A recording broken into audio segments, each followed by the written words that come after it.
Austrians believe in the gold standard, whereas mainstream economists favor the current system of fiat money. Before exploring why, we should note that virtually all economists agree that the total amount or value of money in a system should closely match its level of economic activity. If there is too much money, then inflation rises. If there is too little money, then unemployment rises. Under the current system, the government fights inflation by contracting the money supply, and fights unemployment by expanding it. This achieves the optimum level of money, and minimizes our economic problems. Austrians call for a 100% gold standard, that is, without even fractional reserve banking, because it would get the government out of the business of controlling the money supply. Under a gold standard, the total amount or value of money would be fixed, determined only by the size of the nation's gold reserves. Sure, unemployment and inflation may rise, but eventually prices will readjust themselves through natural inflation or deflation and solve the problem. Austrians believe that this readjustment, painful or prolonged, though it may be, is a self-cleansing exercise that rids the economy of malinvestment. That is, it eliminates weak firms that shouldn't have been created in the first place. Time does not permit us to rebut the gold standard in detail. But the following quick review highlights the most important of the gold standard's many weaknesses. First, it would make nearly inflexible the total amount of the nation's money supply. Gold bugs claim the value of that money would adjust itself to the level of market activity through inflation or deflation. But although money inflates easily, it suffers from price stickiness when trying to deflate. Often, deflation barely occurs, and the result is high unemployment, recession or even depression instead. In other words, money doesn't adjust itself to the level of economic activity, the level of economic activity adjusts itself to the money. History bears this out. The US suffered 8 depressions, while on commodity money, in the years since, it has suffered none. Second, gold standards based on a fractional reserve allow the phenomenon of bank panics or bank runs, which leave depositors holding worthless money. This only exacerbates recessions and depressions.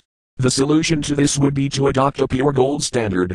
But there is not enough gold in the world to cover the phenomenal amount of economic activity currently in it, without an equally phenomenal revaluation of gold.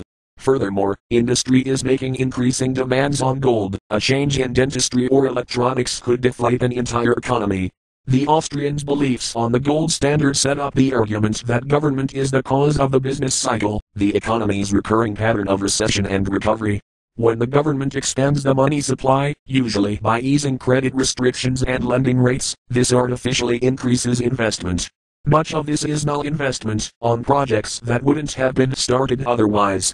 When the malinvestment reaches sufficient proportions, the result is a recession. Should the government do anything to ease the pain? Austrians say no. Weak firms must be allowed to go bankrupt, unjustified jobs must be eliminated, artificially high wages must fall. Only then can the economy start anew on a healthier course of growth. The theory that the Fed's monetary expansion and easing of credit restrictions results in malinvestment is an unsupported claim. It is backed up only by the Austrians' faith and deductive logic that such malinvestment occurs. It is true that the Fed's actions allow investments to occur that were otherwise waiting to happen. But the real question is, should they?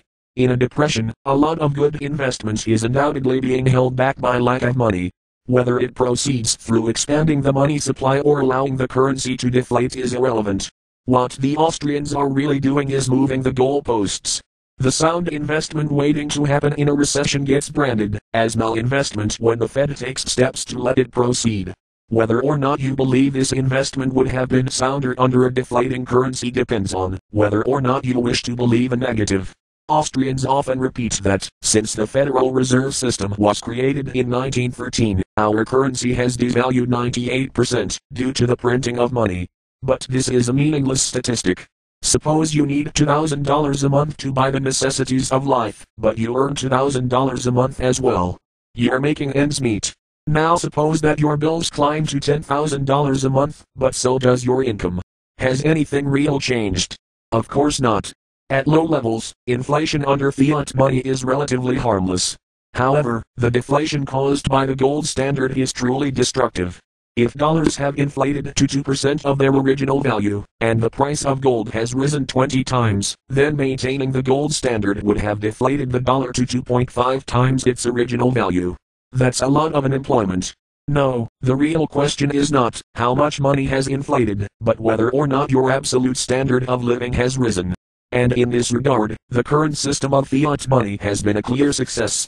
Between the end of World War II and the early 70s, the U.S. standard of living, adjusted for inflation, doubled, the fastest rate of prolonged growth in U.S. history.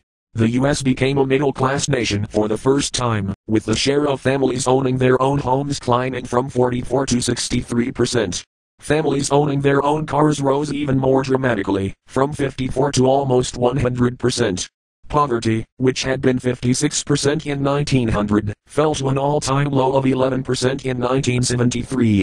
And, of course, there has not been a single depression since World War II, not in this or any other country following Keynesian monetary policies. Those who would claim that fiat money has been a disaster for our economy are simply indulging in scaremongering and demagoguery.